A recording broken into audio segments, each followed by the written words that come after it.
Right, let's blind rank Newcastle players. We don't know who's coming next. So Alexander Mitrovic didn't really get a proper run in the side, did he?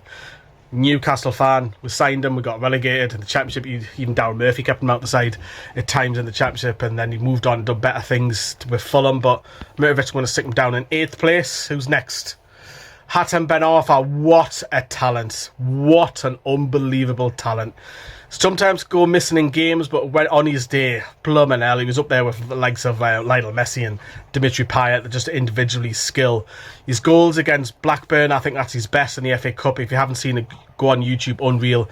Obviously, his goal against Bolton is more fondly remembered because it was in the Premier League, but what a talent. I don't know who's coming next, so I am going to go number 1 for Hatem Ben Arfa, because judging by this list, there you go. There's a lot of less players than that. Javier Manquillo, again, a long-term servant, hasn't been in the side, got his move away the last 12 months back to Celta Vigo, but Javier Manquillo, I'll stick him down in 9th place. Reliable, but in and out the side. Big Shola, Mackham Slayer, loved a goal against the Mackhams. His goal-scoring record at Newcastle isn't actually that great. I think it's something like 1-4, 1-5. Shola Miobi, because of longevity, I'll stick him in 7th place. Up next, the captain, Big Jamal. Hasn't played this season because of injury. He'll probably be let go as a free agent, but stood up when Newcastle went down.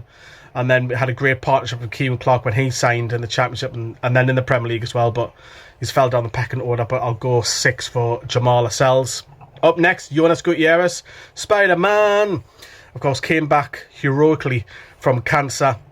Scored that goal, didn't he, against West Ham, where we won 2-0 to stay up on the last day of the Premier League. But Jonas Gutierrez, I'll stick in mid-table. Not the greatest of player, I have to say, but that moment alone, it was brilliant. Jonjo Shelvey, an unbelievable passer of the ball. Came again when we went down in that Premier League. And then was fantastic. The Championship was decent in the Premier League. I think it was the second season. He was close to getting an England call-up. And a lot of people, even neutrals, were saying that Jonjo Shelvey should have got an England call-up. But I'll stick him 4. Coming up next, we have Ryan Taylor over the wall. A lot of injuries at Newcastle. Utility player, right back, left back, centre midfield. A couple of great goals against the Mackhams, of course. His goal against, was it where he chested it and half-volleyed at the edge of the box? That was under off the bar. That was a brilliant goal. I can't put him top 3, so he's going to have to go 10. Please be good next. Ayoze Perez, that's all right. I'll stick Ayoze Perez in number 3.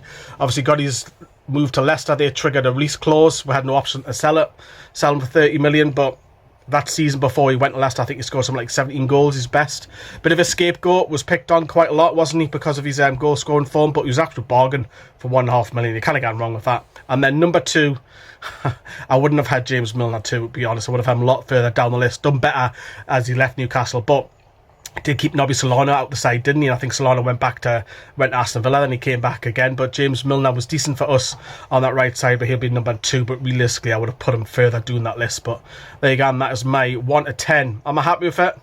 It's all right, but I could have had some better players, I think.